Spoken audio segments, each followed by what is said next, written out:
Nggak ada kalau cuma teman, sahabat. Sayang, sudah mam belum? Cium jauh, peluk jauh. Kalau cuma teman, sahabat, kenapa telepon lu dihindari? Mama telepon, kan disuruh ke mama. Mama, Uca ya telepon kasan dulu di sini. Sudah, nyokap gue dia telepon. Oke, sudah kakek telepon ci ini. Bukan begitu sih, saya timah itu di samping. Kalau timah itu di samping, kenapa kita telepon ini anak angkat? Kalau ngana tidak apa-apa, kalau ngana doang tahu masih kenal kemanakan apalah gitu-gitu. Kalau ini si nenek-nenek burinya ini doang tahu bukan kemanakan. Buat aja cuma tawa. Coba kasar kita itu takut sekali gini. Mas sudah. Ayo itu suruh kasih tahu dia, Mas sudah. Ajus ini jembatan. Makanya dimarahin si Ajus. Ajus dimarahin, bukan sebenarnya Ajus itu sebenarnya sudah cukup menutupi rahasianya ini, sahabatnya ini. Cuma kan gue ini kayak namanya gue ini kan bekas detektif, gue ini kan bekas intel. Jadi gue tahu semua, cepat gue dapat kabar gitu. Dan gue sendiri lagi dengar lagi, aduh, nyokap gue itu mau mawangin sama gue. Gue itu lebih pintar daripada nyokap gue, guys. Nah, makanya gue bilang. Nah, terus di situ tunggu, potong dulu si Om Kadir Hasan ini. Kalau saya Kadir Hasan namanya, dia polisi gitu, pensiunan. Tinggalnya katanya si mereka sih di Ambon, di Ternate. Siapa tahu mereka cuma kompleks sini cuma dibilang, atau kompleks aspal dibilang di Ternate. Ya biasanya kan mereka kan nenek-nenek suka bohong gitu. Potong cerita kita kembali lagi ke match sih. Ke Dugio maksudnya. Mungkin Dugio lain lagi nonton, mungkin mereka kalau yang lain kan nggak ini omongan gue nggak salah. Kita main tebak-tebakan aja deh. Anggap saja sebuah hiburan. Hiburan. Kita main-main dulu. Kan hati gue lagi happy, kita main-main. Ya gue kesesaran ya. Lo lapor polisi itu apa sih maksudnya? Nggak ada manfaatnya sama gue. Bibir gue miring lagi. Terus kalian itu nggak berhasil. Kalian libatkan Habibie. Masa kalian yang bercinta, kalian lansia, ini ceritanya ini lansia, sudah nenek umur 80-an dengan pokoknya umur 80-an, begitu 80-an ke atas lah. Mereka ini lingkup keluarga, terus ini si kakek-kakek ini, yang si papanya polisi ini punya istri gitu. Ini si nenek ini janda. Janda gatal mungkin kali ya. Anaknya pasti mereka udah bilang janda gatal. Ya, janda gatal. Halo sayang. Sudah mam belum? Kita saja mangkak ini telepon.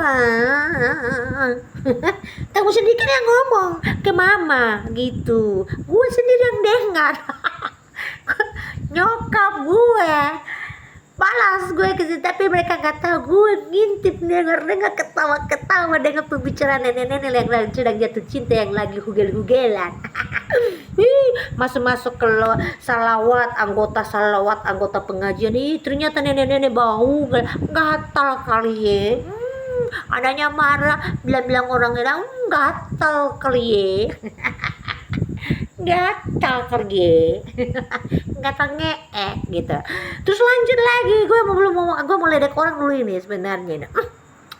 Pak polisi juga yang disuruh juga, ini gue bingung. Polisinya itu kayak bocil gitulah. Kemarin gue ini kan sudah melewati 2 bunga kompol kalau nggak salah, periksa gue dulu. Itu kasus yang lebih seram lagi.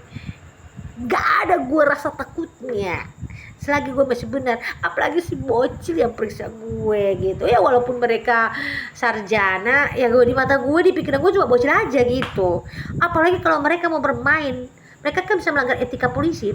Jadi kalau mereka mau bermain BAP palsu, ya nggak masalah, itu urusan mereka. Lebih gue pandang enteng di situ. Kenapa? Itulah kekuatan gue. Makanya saya tuh orangnya itu ceplos ngomong, los ngomong. Bapakku mengajarkan padaku, katakanlah sesungguhnya walaupun itu berat. Walaupun ada saksi dan tidak saksi, orang mau serang dan tidak serang, orang mau terima dan tidak terima, suatu saat orang akan paham dengan cara berbicara gue. Orang akan paham gitu. Tetapi itu kebenaran akan menang suatu saat nanti, walaupun tidak mau menang, tapi di dalam hati mereka itu menang, cuma mereka tidak mau bersuara gitu ya. Namanya gitulah, namanya hidup, apalagi dunia sekarang sudah terputar-putar begini. Tunggu, potong lagi cerita. Terus ini siapa lagi ini? Gue heran akan ini. Kenapa ini? Gue tadi tuh ngomong apa yang gue lupa, tunggu ntar gue Gue lupa tadi gue mau singgung apa, nggak gara-gara si bocil lagi Tuh lanjut. Kenapa itu? Gue juga heran ini.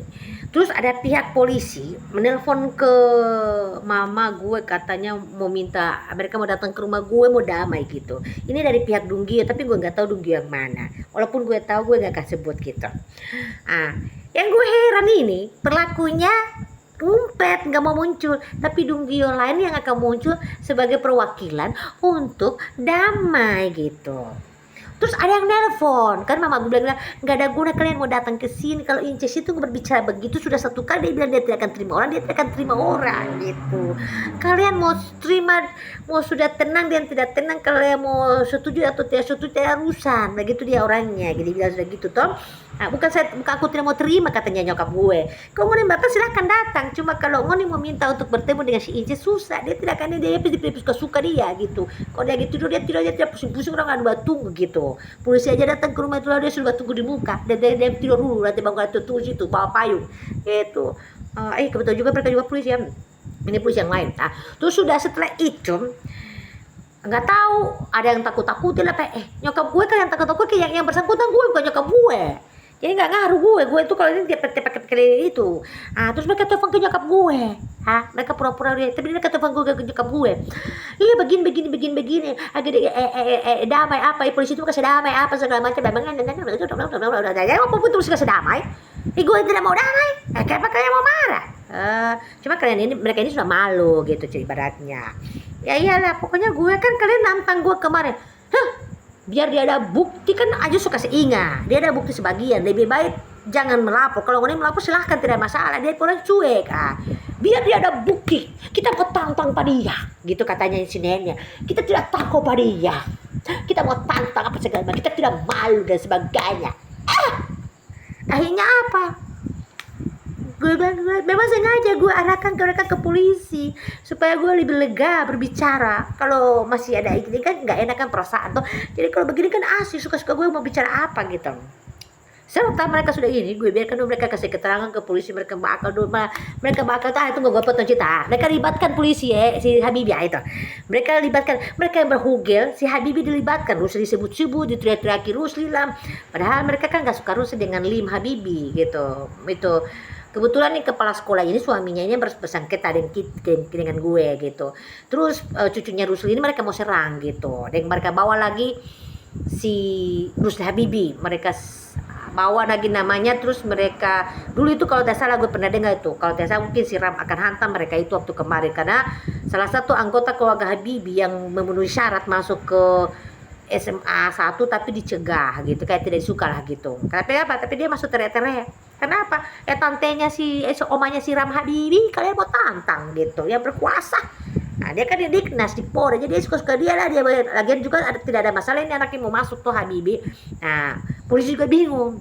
Gue musuhan sama Habibie tapi kok aku belah Habibie bukan belah Habibie gue berbicara padanya anak kecil nggak usah dilibatkan apalagi anak kecil yang di bawah umur siswanya ini kepala sekolah punya siswa yang bermasalah ini kepala sekolah punya mama orang tua dia bahu masa siswa Habibie yang mereka sikat disitulah dia kena tegur dapat surat teguran diundang sama Diknas itu disembunyikan sih sebenarnya cuma kan gue udah cari informasi ternyata ada dapat itu pantasan itu si suaminya kepala sekolah bertemu dengan si Rita Tahir diam-diam di kejaksaan sana baru sudah traktir makan mungkin mereka temu janji ketemu itu makan Tom minta bantuan mungkin mau suruh loloskan minta maaf ke Rusli Habibie telah bawa Habibie ke polisi dan sebagainya. Polisi juga bingung sama dinas-dinas ini provinsi orang-orangnya Rusli lah gitu pejabat-pejabat. Gue kan berbicara padanya. Gue bilang ini masalah cuma antara aku dengan ini Langsia dan ini si anggota polisi punya keluarga. Habibie nggak ada sangkut pautnya di sini. Tapi Habibie mau dikaitkan sama ini si lansia yang gatal ini. Mereka seretin Habibie. Kalau tanya masalah sebenarnya sebelum ada masalah seperti ini Habibie ini dibenci sama ini Sinawe. Karena apa? Seluruh proyek di Provinsi Gorontalo maupun di kota dikuasai oleh Lim Habibie dan Rahmawati Habibie. saudara kandungnya Rusul Habibie. Ya, kepala sekolah punya suami ini kan kontraktor kecil-kecilan, dia sudah nggak bisa dapat proyek karena gara-gara mereka ini yang kuasai gitu. Dia sudah kasih ke Habibie lah, sama sekolah Habibie yang kuasai. Wah, malah kan mereka sakit hati dulu waktu terlalu keluarganya Rusul di sana udah agak-agak biru apa segala. Tapi kalau ada gue mereka pura-pura baik, oh saya ada butuh padahal mereka benci. Karena apa? Mereka benci itu Habibie gitu. Jangan Habibie benci, gue aja mereka benci apalagi Habibie. Hah? Jadi kalau itu pakai